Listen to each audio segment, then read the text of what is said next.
Long years ago, we made a tryst with destiny, and now the time comes when we shall redeem our pledge. एक ऐसी कहानी जो व्यापार से शुरू हुई और फिर भारत को गुलामी के अंधेरे में धकेल गई। India is a country that was ruled by the British for 200 years.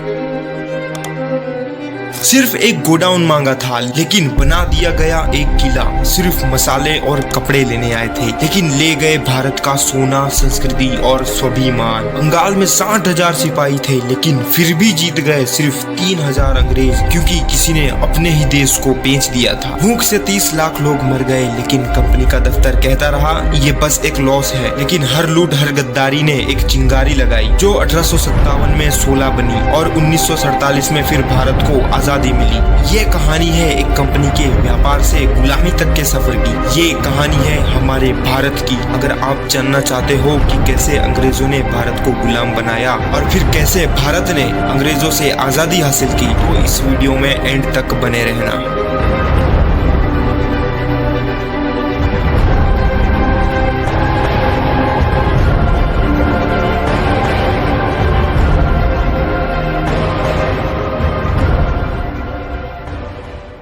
31 दिसंबर सन 1600 को क्वीन एलिजाबेथ एक रॉयल चार्टर के जरिए ईस्ट इंडिया कंपनी की स्थापना करती है। क्वीन एलिजाबेथ ने कुछ अंग्रेजी व्यापारियों को एक चार्टर दिया, जिसमें उन्हें ईस्ट इंडियन कंट्रीज जैसे कि भारत, चाइना, इंडोनेशिया के साथ व्यापार करने का एक्सक्लूसिव अधिकार मिला। ये व्यापारी मिलकर बन गए the governor and company of merchants of London trading into the east Indies, जिसे हम शॉर्ट में ईस्ट इंडिया कंपनी कहते हैं। यूरोप के कई सारी कंट्रीज जैसे पोर्टुगल, स्पेन, नीदरलैंड्स उस समय एशिया के साथ व्यापार कर रहे थे। इंग्लैंड को भी इस व्यापार का हिस्सा चाहिए था, इसलिए कुछ बिजनेसमैन ने रानी से अनुमति मांगी और फिर इसी तरह ईस्ट इंडिया कंपनी का जन्म हुआ। उनके व्यापार करने का मकसद था मसाले, कपड़े, चाय, चीनी जैसी चीजों की ट्रेडिंग करना। मतलब ये सारी चीजें ईस्ट इंडियन कंट्रीज से सस्ते दाम पर खरीदना और यूरोपियन कंट्रीज को महंगे दाम पर बेच देना। शुरुआत में ये कंपनी सिर्फ एक व्यापारी संस्था थी, लेकिन धीरे धीरे ये राजनीतिक और सेना बल के साथ एक छोटी सी सरकार बन गई।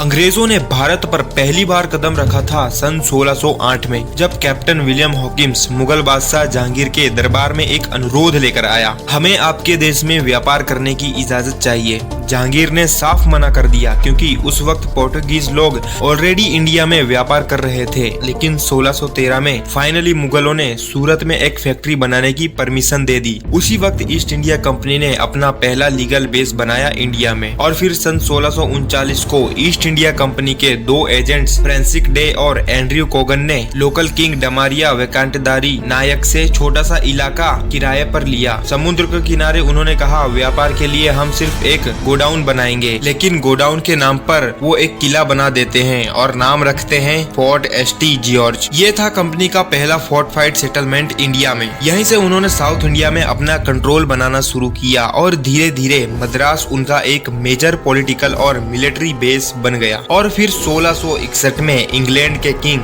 चार्ल्स ने पोर्टुगल की प्रिंसेस कैथरीन ऑफ ब्रेगांजा से शादी कर ली। पोर्टुगल ने इस शादी के दहेज में चार्ल्स को बॉम्बे शहर गिफ्ट कर दिया। शादी हुई और गिफ्ट में एक शहर मिला, जो अंग्रेजों के सपनों से भी ज्यादा वैल्यूएबल था, क्योंकि बॉम्बे एक समुद्र से घिरा हुआ शहर था और एशिया के ट्रेड के बीच का एक एंट्री गेट था। और फिर सन 1668 में किंग चार्ल्स ने बॉम्बे ईस्ट इंडिया कंपनी को लीज पे दे दिया, 100 पाउंड साल का भाड़ा लेकर। और फिर सन 1690 में ईस्ट इंडिया कंपनी के एक एजेंट जॉब चार्नोक ने बंगाल में ट्रेड करने के लिए सुल्तानुती, कलकत्ता और गोविंदपुर नाम के 3 गांवों में अपना बेस बनाया। उन्होंने यहाँ पे फोर्ट विलियम बनाया, एक स्ट्रॉन्ग किला जिसे कंपनी ने मुगलों की परमिशन लेकर डेवलप किया था। लेकिन परमिशन व्यापार के लिए थी और कंपनी बंगाल में अपनी छोटी सी राजधानी बना लेती है। कंपनी के लिए ये सब कुछ व्यापार के बेस थे, जिसे कंपनी फैक्ट्रीज कहती थी। शुरुआत में ईस्ट इंडिया कंपनी सिर्फ एक व्यापार संस्था थी, लेकिन उसके पास थी अपनी फौज और अपनी नॉवल पावर, और सबसे खास थी उनकी चाल, पैसा और राजनीति के खेल। और फिर आया वो दिन जिसने भारत की किस्मत हमेशा के लिए बदल दी। बैटल ऑफ प्लासी, 23 जून 1757। उस समय बंगाल भारत का सबसे अमीर सूबा था। यहाँ के पोर्ट से दुनिया भर में कपड़े, मसाले और सोना जाता था। उस वक्त बंगाल के नवाब थे सिराजुद्दौला, जो एक जवान और तीखे मिजाज के राजा थे। सिराजुद्दौला को ईस्ट इंडिया कंपनी से कई सारे शिकायतें थी। कंपनी टैक्स नहीं दे रही थी और फोर्ट विलियम में बिना परमिशन के टोरा टराकी कर रही थी। कंपनी विदाउट एनी परमिशन फौज जमा कर लेती है और जब सिराज को रियलाइज होता है कि पारा सर से ऊपर जा रहा है तो सिराज की सेना ने फोर्ट विलियम पर कब्जा कर लिया और फिर अप्रोक्स 146 ब्रिटिश प्रिजनर्स को फोर्ट के अंदर एक छोटी सी जेल में बंद कर दिया गया, जिस जेल का नाम था द ब्लैक होल। ये एक टाइनी जेल रूम था, सिर्फ 18 फीट लंबा और 14 फीट चौड़ा। वेंटिलेशन ऑलमोस्ट जीरो थी। अंग्रेजों को इस जेल में ऐसे भर दिया जाता है जैसे लोग रोज मुंबई की लोकल ट्रेन में भरते हैं। अगले दिन जब जेल का दरवाजा खोला गया, सिर्फ 23 लोग बचे, बाकी 100 से भी ज्यादा लोग की डेथ हो जाती है। और फिर रॉबर्ट इसी का फायदा उठाता है। रॉबर्ट मीर जफर से कहता है कि सिराज से लड़ने में तुम हमारी मदद करो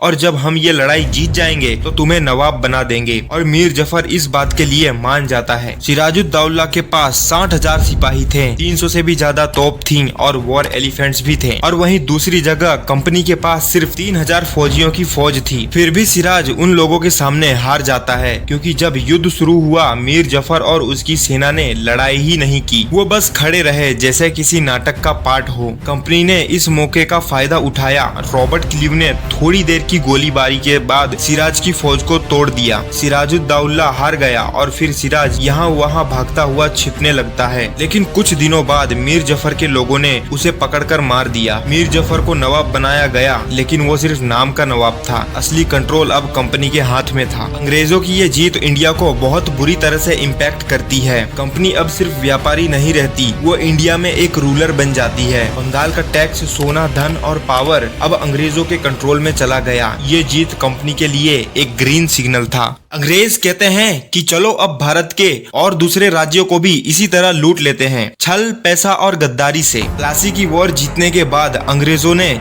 सिर्फ बंगाल में ही नहीं बल्कि पूरे भारत को एक शिकार की तरह देखना शुरू कर दिया। अब वो व्यापार नहीं, राजनीति और लूट करने के मूड में आ गए थे। कंपनी ने सिराज को हराकर मीर जफर को नवाब बनाया, लेकिन असली ताकत थी रॉबर्ट क्लीव और कंपनी के हाथ में। मीर जफर सिर्फ एक नाम का राजा था, उसे लगातार पैसे देने पड़ते थे। कंपनी ने मंगवाई मीर जफर से 2.3 CR की रकम। ये पैसा गया रॉबर्ट क्लीव और कंपनी के ऑफिसर्स और लंदन के इन्वेस्टर्स को। नवाब का खजाना खाली हो गया और कंपनी ने टैक्स बढ़ा दिया। बंगाल के किसान, कारीगर और व्यापारी बर्बाद होने लगे। बंगाल में भुखमरी छाने लगती है, लेकिन कंपनी बंगाल को लूटना जारी रखती है। कंपनी के इन अत्याचारों को देखकर देश के दूसरे राज्यों के राजा मिलकर एक्शन लेते हैं और फिर होती है एक और जंग, जिसमें एक तरफ थे भारतीय राजा और दूसरी तरफ थी एक कंपनी। इस जंग में भारत की तरफ से लड़ने वाले लोग थे शाह आलम मुगल बादशाह, शुजा-उद-दौला अवध का नवाब, मीर कासिम बंगाल का दूसरा नवाब जो कंपनी से थक गया था। ये सब कंपनी के खिलाफ एक साथ खड़े होते हैं और फिर 22 अक्टूबर 1764 को फिर से युद्ध होता है, जिसे नाम दिया गया है द बैटल ऑफ बक्सर।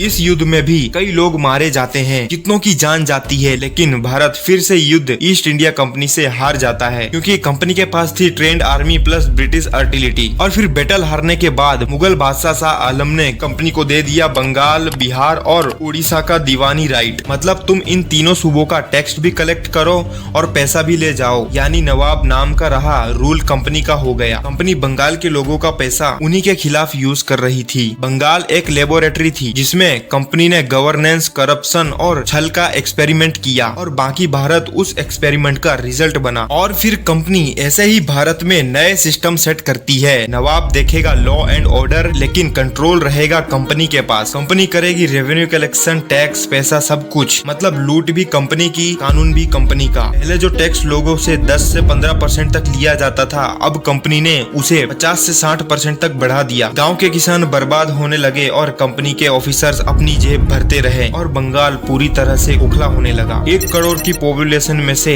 1/3 लोग मर गए। लगभग 30 लाख लोगों की भूख से मौत हो गई। लेकिन क्या कंपनी ने कुछ किया? नहीं, वो तो लंदन में प्रॉफिट भेजने में बिजी थे। जिंदा लोगों को टैक्स देना था और जो मर गए उन्हें दफ्तर में लॉस लिख दिया गया। भारत के अलग अलग राज्यों में अब भी राजा और नवाब थे, लेकिन अब सब समझ गए थे ईस्ट इंडिया कंपनी तुम्हें पैसा देते ही घुमा देती है। अब राजाओं की राजनीति में कंपनी का इंटरफेरेंस बढ़ने लगा। डिवाइड एंड रूल की नींव यहीं से रख दी गई। कंपनी राजाओं से दोस्ती का वादा करती है और फिर पीछे से छुरा घोंपती है। बैटल ऑफ बक्सर के बाद कंपनी का राज बंगाल से निकलकर पूरे भारत में फैल गया, तो दोनों धर्मों के सिपाही इसे यूज करने से मना करने लगे। मंगल पांडे का गुस्सा इस बात से इतना ज्यादा बढ़ गया कि उसने कंपनी के खिलाफ बगावत का ऐलान कर दिया। 29 मार्च 1857 को मंगल पांडे ने अपने ब्रिटिश अफसर लेफ्टिनेंट बफ पर गोली चला दी और मंगल पांडे कह रहा था, अंग्रेजों को भगाओ, धर्म को बचाओ। इसके बाद मंगल पांडे ने खुद अपने आप पर गोली चलाने की कोशिश की, लेकिन वो जिंदा पकड़ा गया। इसका नतीजा ये आता है कि उसे 8 अप्रैल 1857 को फांसी दे दी गई। उसकी मौत ने दूसरे सिपाहियों के अंदर भी बगावत की आग लगा दी। 1 मई 1857 से पहले ही छोटी छोटी बगावतें शुरू हो गई थी और 10 मई 1857 को फर्स्ट वॉर ऑफ इंडिपेंडेंस का विशाल विस्फोट हुआ। दिल्ली में बहादुर शाह जफर को फिर से नवाब बनाया गया। कानपुर में नाना साहेब, झांसी में रानी लक्ष्मीबाई और अवध में बेगम हजरत महल सब एक साथ कंपनी के खिलाफ खड़े हो गए। सब ने अपनी जान लगा दी। अब तो किसी भी हाल में आजादी मिलके ही रहती, लेकिन हर बार की तरह वही हुआ जिसकी भारतीयों को जरा भी उम्मीद नहीं थी। भारत फिर से एक और बार अंग्रेजों के सामने हार जाता है। भारत ये लड़ाई इसलिए हार जाता है क्योंकि अब भी भारत के कुछ राजा कंपनी के साथ जुड़े हुए थे। कुछ तो अपने फायदे के लिए भी छुप रहे थे और फिर कंपनी ने बड़ी बर्बादी मचाई। झांसी जली, लोगों को जिंदा जला दिया गया। बहादुर शाह जफर को बुरहानपुर में जेल भेज दिया गया। लेकिन इस हार में जीत छुपी थी। 1857 के बाद ब्रिटिश क्राउन ने कंपनी से भारत का कंट्रोल ले लिया। अब कंपनी नहीं, अब सीधा ब्रिटेन करेगा राज। यानी कंपनी तो गई, लेकिन अंग्रेजों का दौर अब शुरू हुआ। कहानी यहीं खत्म नहीं होती। 1857 ने भारत के दिल में एक बीज बोया था स्वतंत्रता का, जो 90 साल बाद 1947 में एक वृक्ष बनकर फूटा। 1857 के बाद ईस्ट इंडिया कंपनी का राज खत्म हो गया। अब ब्रिटिश गवर्नमेंट ने भारत को अपना कॉलोनी बना दिया। ब्रिटेन से गवर्नर जनरल भारत में रूल करता रहा। ब्रिटिश पार्लियामेंट यहाँ के कानून बनाता और फिर भारतीयों को अपने ही देश में सेकंड क्लास सिटीजन बनाया गया। फिर आई एक लंबी लड़ाई जिसमें नए नए लीडर उभर के आए, जिसमें पहले थे बाल गंगाधर तिलक और गांधी जी, और फिर भगत सिंह, राजगुरु, सुखदेव। इन्होंने अपनी जवानी कुर्बान कर दी आजादी के लिए। इनका नारा था इनकलाब जिंदाबाद। और नेताजी सुभाष चंद्र बोस का नारा था, तुम मुझे खून दो, मैं तुम्हें आजादी दूंगा। उन्होंने आजाद हिंद फौज बनाई, ब्रिटिश से डायरेक्ट लड़ाई लड़ी। 1940 के बाद सब कुछ बदल गया। वर्ल्ड वॉर 2 ने ब्रिटेन को कमजोर कर दिया। भारत में क्विट इंडिया मूवमेंट ने आग लगा दी। भारतीय लोग नारे लगाने लगे, अंग्रेजों भारत छोड़ो। हर गली हर गांव में नारा गूंजने लगा। लोगों को जेल में डाल दिया गया, लेकिन जज्बा नहीं टूटा। और फिर फाइनली बड़ी मशक्कत के बाद आजादी मिलती है, लेकिन बहुत दर्द के साथ मिलती है। 15 अगस्त 1947 माउंटबेटन ने पावर ट्रांसफर किया। भारत हुआ आजाद, लेकिन साथ ही पार्टीशन भी हुआ। भारत 2 हिस्सों में बांट दिया गया, इंडिया और पाकिस्तान। हिंदू मुस्लिम दंगे होने लगे और 10 लाख से ज्यादा लोगों की मौत हो गई। लेकिन भारत ने सिर उठाकर कहा, हम आजाद हैं, ये देश अब हमारा है। और फिर भारत में जवाहरलाल नेहरू को पहला पीएम बनाया जाता है। उन्होंने पहली स्पीच में कहा, at the stroke of the midnight hour when the world sleeps India will awake to life and freedom. और तब से लेकर आज तक भारत ने दुनिया को दिखा दिया, गुलाम देश भी महान बन सकता है। वैसे इस मुद्दे पर आपका क्या कहना है? आपको इस कहानी से क्या सीख मिली? कमेंट सेक्शन में जरूर बताना और सब्सक्राइब जरूर करना, ताकि आप ऐसी ही और इंटरेस्टिंग स्टोरीज मिस ना कर पाओ। अभी के लिए इतना ही, मिलते हैं नेक्स्ट वीडियो में।